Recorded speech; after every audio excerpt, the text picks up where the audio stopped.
Welcome to Adjusting, a safe space for candid conversations about mental health and well-being with your host, Justin G. Nelson.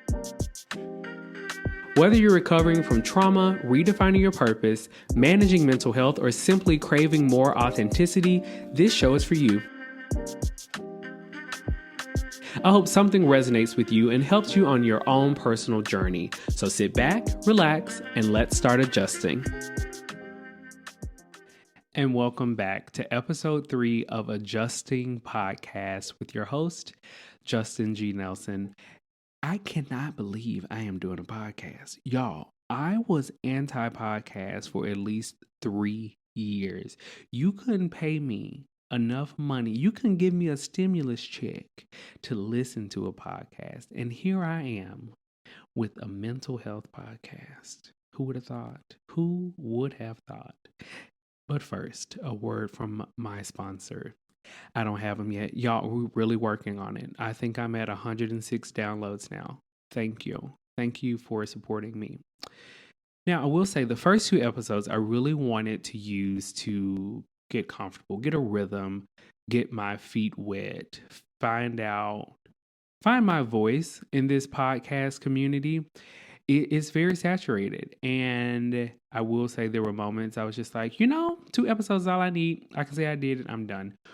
But I sat with God the other night and I said, God, help me position myself so that what I'm doing not only serves me, but serves others.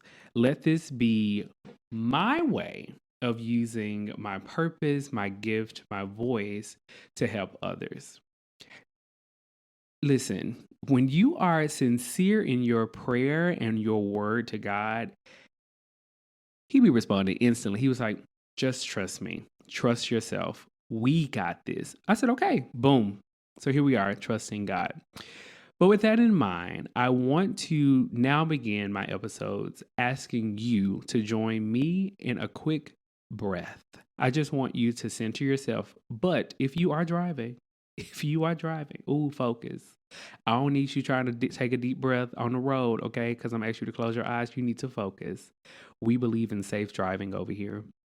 But if you are not driving, if you are home washing dishes with your child, doing your hair, whatever you're doing, I just ask that you take a quick break and take a quick breath with me just so we can center ourselves so that this conversation we have is meaningful not only to me but to you.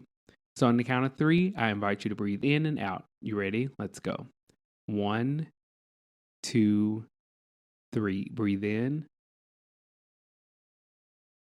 and breathe out. One more time. 1, 2, 3. Breathe in and breathe out. Thank you. We can now enter this safe space together. So episode 3, the journey to New York City, the journey to this new life I've cultivated, but we'll call it adjusting to NYC. October 16th, 2014, I left Memphis with a suitcase, 2 suitcases, a backpack, and a dream. That sounded so Lifetime movie, but it's serious. I was working at the University of Memphis as an office assistant, and I told them, I said, y'all, I'm moving to New York. And they said, well, we knew you were leaving at some point. We just didn't know how soon. I was really shocked. My mom was just like, okay. I was just like, you're not going to fight this, and she was just like, go. I had just received an Ostrander Award in Memphis, which is kind of the equivalent of a Tony Award in New York City for ensemble dance. And to me, I was just like, I don't know what else I can do. Like, I don't know how much higher I can go in the city. And when I was at MTSU, Middle Tennessee State University, I was at the Black College Dance Exchange, and I met T. Lang, and she said to me, get out of Memphis, get out of Tennessee.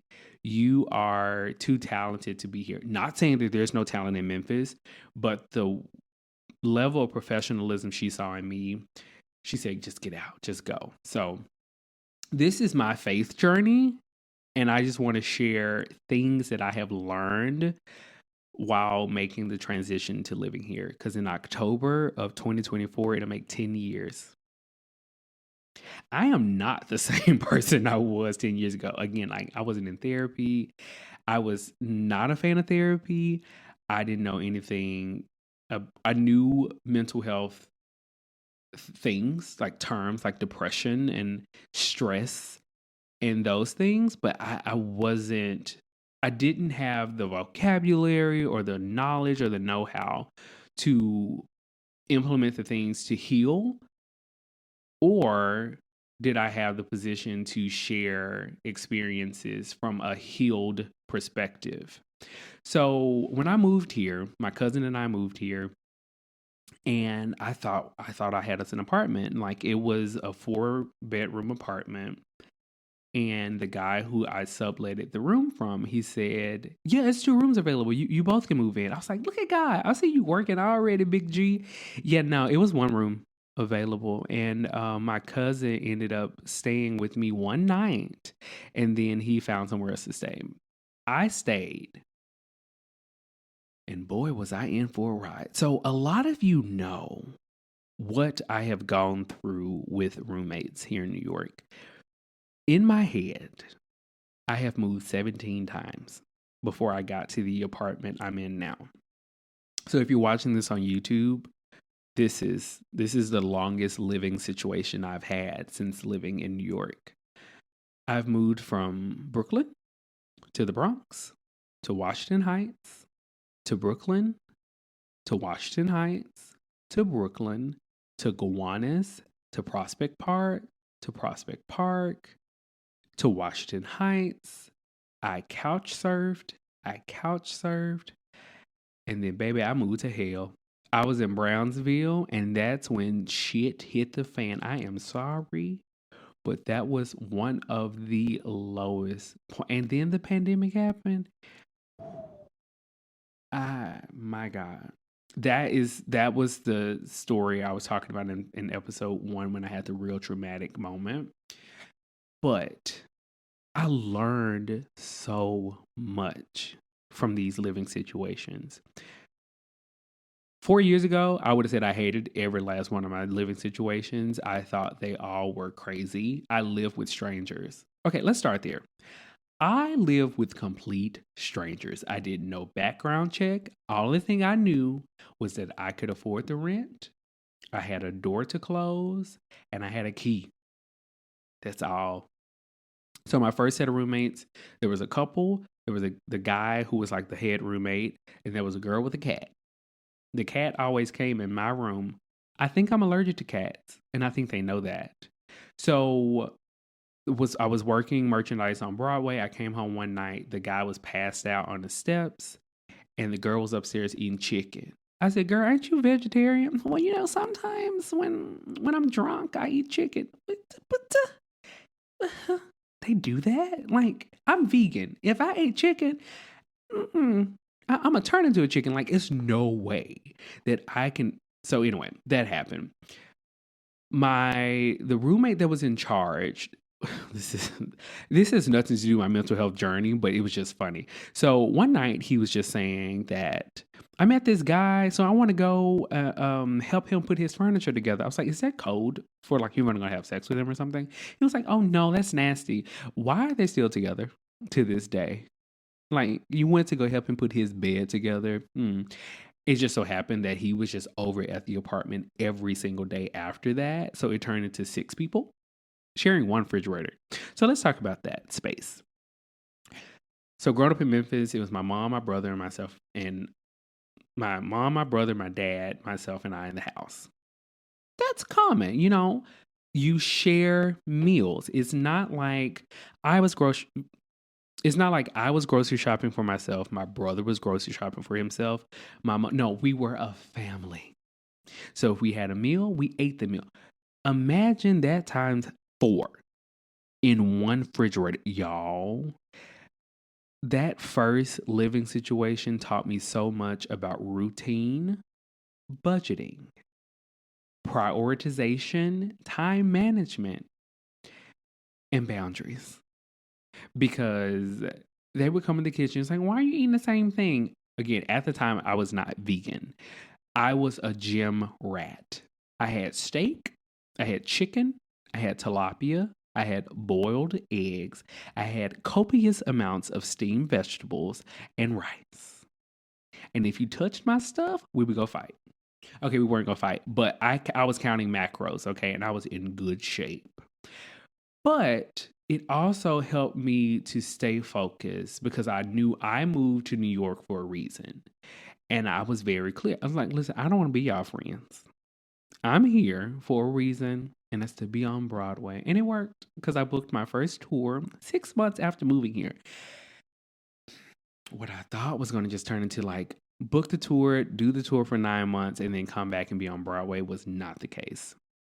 So while I was working merchandise, I was working at the Big Apple Circus, and I met this guy, and I was just like, "Oh, he's cool. Let's be friends." And when I was on tour, I kept in touch, and I was like, "Hey, I'm coming. I'm finishing up the tour. I need somewhere to stay because I lost my last apartment." And they were just like, "Oh yeah, you can definitely come. Stay with me." And I was like, "Oh, look at God again, working it out." Yeah, no, I don't know if that was Big G working it out because that man lied. He said that he had a 2 bedroom apartment. It was a 1 bedroom with a living space that had a cloth dividing the couch from a bed that he put in the other room. Y'all, I was living in the living room. That is not a pun. Okay, that was torture. Lesson learned.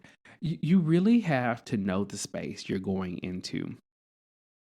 You don't always get the luxury of scoping things out, but it just speaks to the level of faith that you have at times when you go into spaces with the unknown, and you just have to make it work. Now, I did have some emotional breakdowns because that was not the life I had dreamed, but I knew that God was guiding me and teaching me stuff, preparing me for where I am now.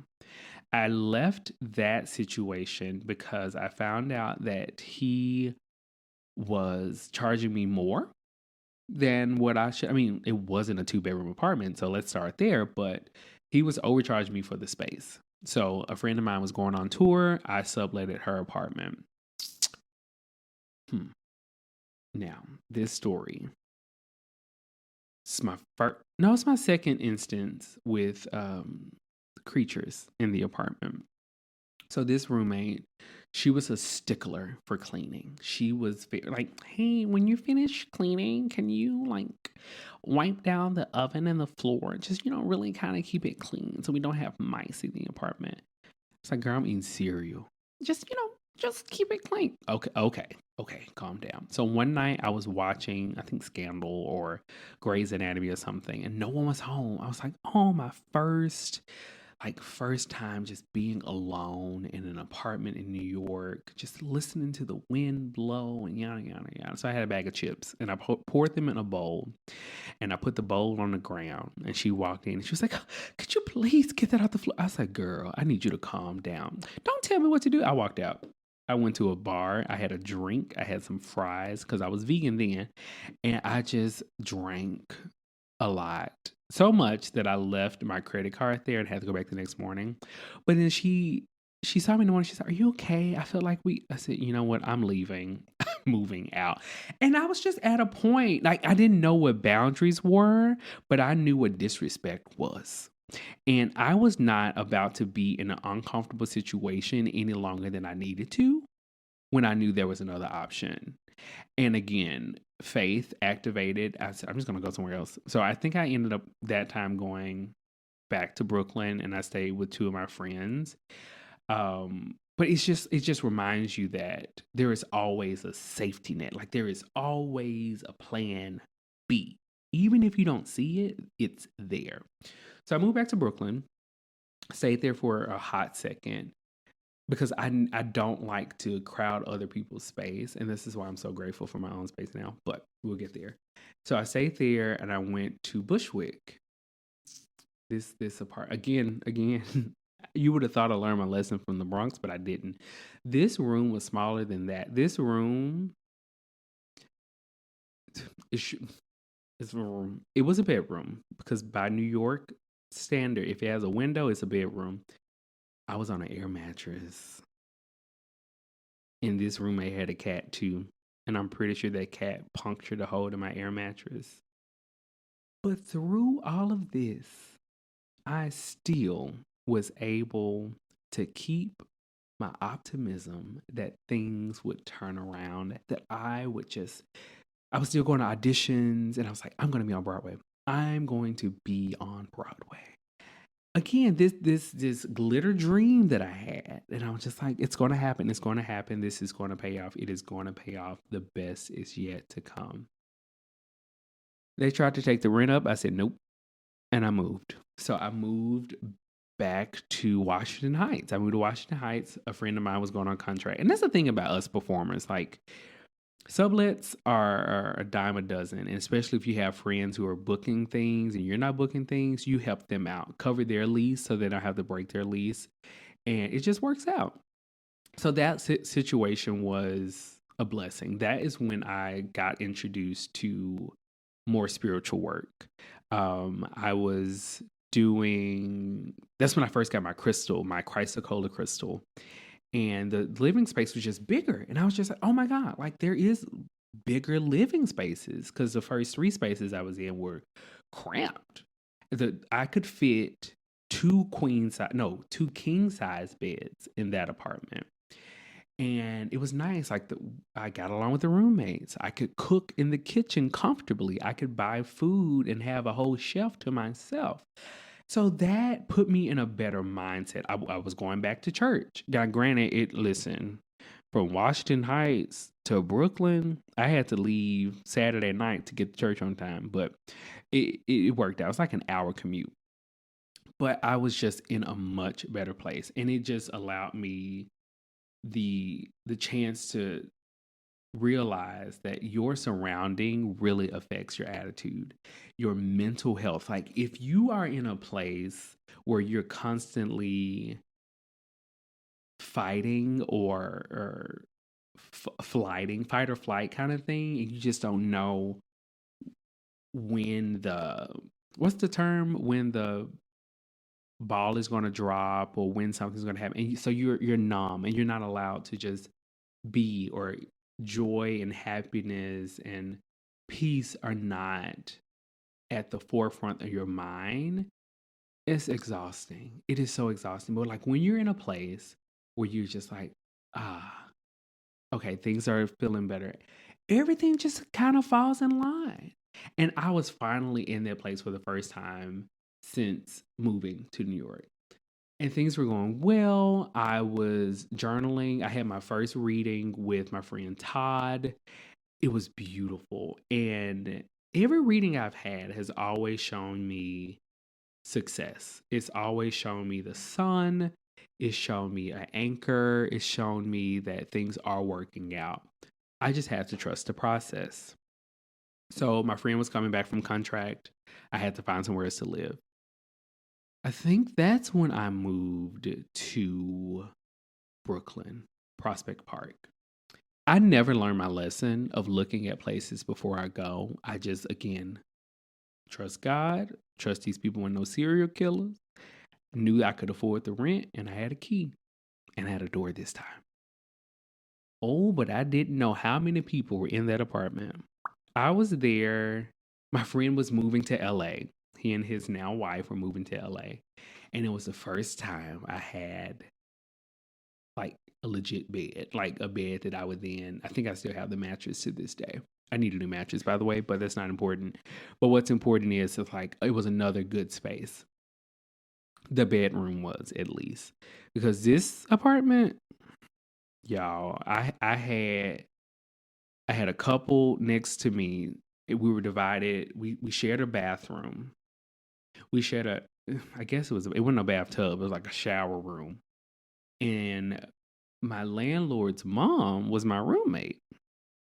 Not knowing that at the end of those 6 months, it would be my landlord, my landlord's mom, my landlord's son, my landlord's brother, and my landlord's brother's wife, on top of the couple and me. I couldn't use the kitchen, but twice a week, I had a fridge in my bedroom, a huge fridge in my bedroom, and the couple would slide sticky notes under my door to say, hey, it's your time to clean. In that moment, I said, no more roommates.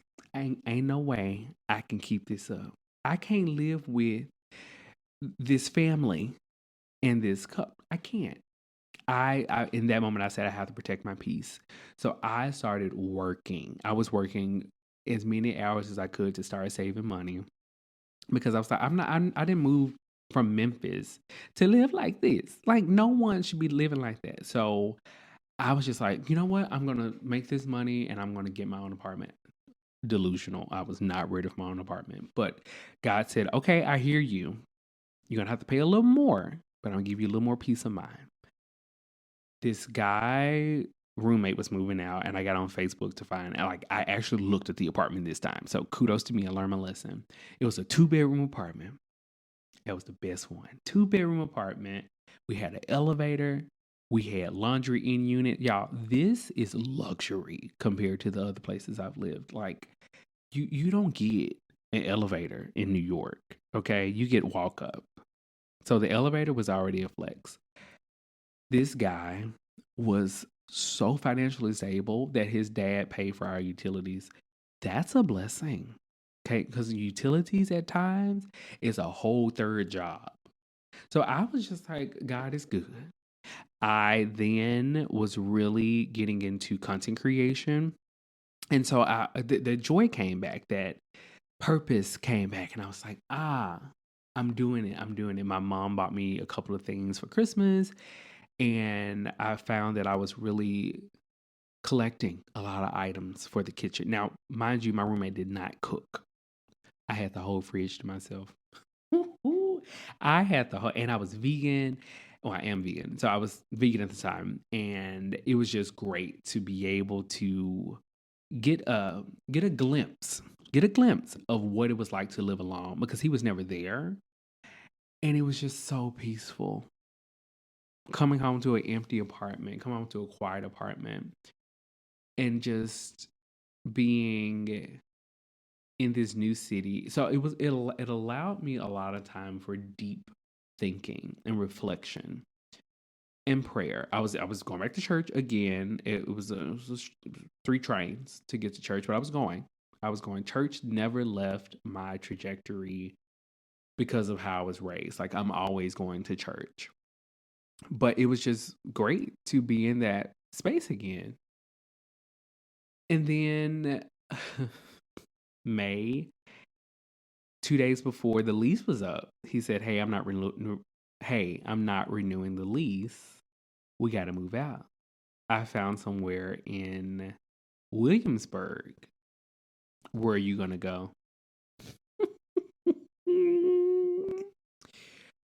I had 24 hours to pack up my entire apartment, find a storage space. No, I had 6 hours to pack up my entire apartment, find a storage space, get to work. Came back, moved everything to the storage space, and took a duffel bag with me to the Hamilton store. And my friend was just like, "Are you okay?" I said, "I need somewhere to stay." And that was the first time I felt like I was homeless in New York because I did not know where I was going, but God knew. And He will put people in your path to be like, "Oh, I got you. You're not alone." I was just like, ugh. So I couch surfed for at least 2 months. I would stay with a friend for 2 weeks, and stay with somebody else for 2 weeks, and stay with somebody else for 2 weeks. Because again, I did not want to become a burden on anyone. And this is something that I talked about with my shadow work. Like, I don't like asking people for help when I don't feel like as if I can repay it. But they were so grateful because it was like, "You're a great friend. You're a great person. So I want to help you." I was just like, Thanks, guys." So I ended up doing that. I stayed in Washington Heights for like 2 months. And then I found a place in Gowanus. Gowanus is in Brooklyn. Gowanus is very far. Okay, it's nice, but I had a washer and dryer in unit. So it was right outside my bedroom. But my roommate looked like Momo, and she got on my nerves. Which let me know I don't think I can live with women, but that's fine. But this young lady was the epitome of annoying, and God was just like, okay, let me get you out of here because he's going to keep taking this rent up because he knows this is a nice neighborhood. And my friend Carrie was moving to LA, and she's like, hey, do you still need somewhere? So that's how I ended up in Brownsville in hell. Whew. All right, let's tell this story. So I got to Brownsville. I looked at the apartment. It was nice and it was cheap, but it was far. But I made it work. And everything was going well. Everything was going well. Everything was going well until the pandemic. Until the pandemic. I don't think my relationship with God got any more real until the pandemic because that's when life changed in every way possible. I lost so many family members, I lost friends in the pandemic, and it just shifted my focus of how I saw life, how I saw time, how I saw friendships, how I viewed health. Like everything shifted in the pandemic. And that is when I went through that traumatic situation with the roommate. And I wish that upon no one, but it had to happen. Because had it not happened, I probably would have still been staying there. I probably would have not spoken up for myself in the way that I did. And the biggest lesson that I've learned through all of this, and I'm still learning it to this day, is that when God wants you to move, he will make your life a living hell. He will put every battle and weapon formed against you to your neck until you say, God, I'm tired. Get me out of this. I will never forget. I was talking to some friends. I said, y'all, I have got to get out of this apartment. I don't think I'm gonna make it. I'm not gonna make it. I'm gonna move back home at this point. Like I had saved enough money with the mindset to move, and I didn't know my roommate was eavesdropping on my conversation. Like I was talking fairly low. Like I would either walk outside and walk around a track just so I had some privacy. But he was like, "Yeah, I knew you were planning to move." I was just like, "Okay, well, you gonna help me pack? Like you all in my business." So I just didn't. I didn't feel safe. I didn't feel like I had the privacy. Even when I was in therapy, my therapist was like, "Are you okay?" I was like, "No, I'm in my bed with the music playing because I feel like they're listening to me." And God was just like, "If you are ready to go, pack.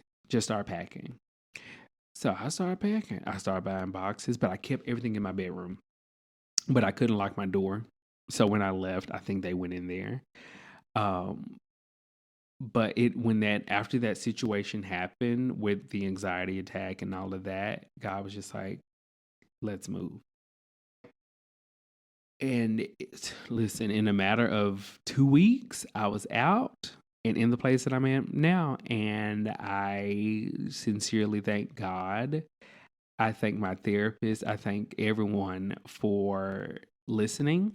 And most of all, I thank myself for trusting God and knowing that it was time to go. And with that in mind, I often say God puts you in positions to test your faith. And we always like, why me, God? Or why do I keep going through this? And I said to myself one time, why not me? Like, why, if I, like in Sunday school or in grade school, you learn the same things over and over in a cycle. Like, you learn your basic things. So in math, you learn your addition, subtraction, division, multiplication. But you have to learn those basics before you can get to the more complicated things. Realizing that it all just stems back to the basic things. So I had to learn how to live with people, how to manage my space, how to set boundaries, how to pick and choose my battles, how to walk away, how to stand up. All these things I learned with living with these other people. And honestly, I literally learned how to clean an apartment in New York because it's not the same. Like you would think in another city or space, your apartment, your place is clean. No, New York, you got to do a little more because these little mice, they any small smell, they're in there. Okay, because this city is filthy. You can be the cleanest person in America, come to New York, you dirty. But all these things just it helped me become a better me. Now I'm in my own space. I will never take silence for granted. Okay. I will say I do find joy at times leaving a dish in the sink because it's my space and it's my sink and I want to. Now I'll rinse it out. I just won't put it away. And it's just you have more time to reflect in your own space. I got a chance to shred things because for my spiritual people out there with the new moons and full moons, you don't want to keep taking old things into new spaces. And I had a lot of junk mail. This is where it gets churchy. I had a lot of junk mail. I had a lot of old stuff. I had a lot of things weighing me down. And when I got in this new space, I said, I can't take that with me. So I started throwing things away. I was burning things too, shredding things. And it just allowed me just like, Justin, you've come a long way. And if you're listening to this and you are somebody who is wanting to take the next step, I encourage you to try it. But know that certain things, certain people, certain habits cannot go with you. It's not that you are a different person. You have a different outlook on your purpose. And it's great that you went through what you went through to help shape you to who you are now, but it can't go with you. Friendships can't go with you. Your lack of professionalism, your procrastination, your avoidance, your they cannot go with you. Habits like, I don't know, it's a shift that happens when you get your own space because you got to keep it up. And you know that your space is a reflection of you. So I don't like clutter. I will say like I grew up with clutter because I was a child that thought everything had a purpose and like had to really hold on to it.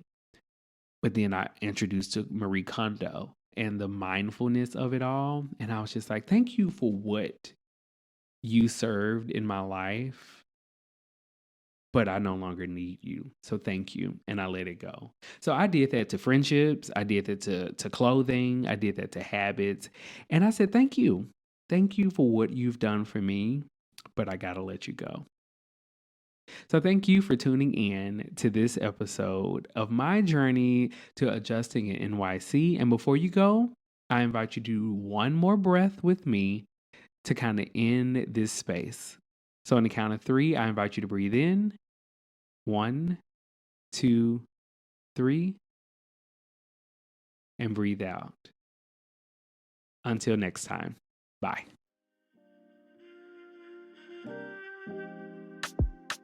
Thanks for tuning in to this week's episode. I hope you take something away to help you make the adjustments you need. Before you go, please take a quick second to share this with someone you care about. And if you can, please leave a 5-star rating and review on whatever platform you're listening to this on. For more information about adjusting or to inquire about being a guest, head over to adjustingpod.com. Until next time.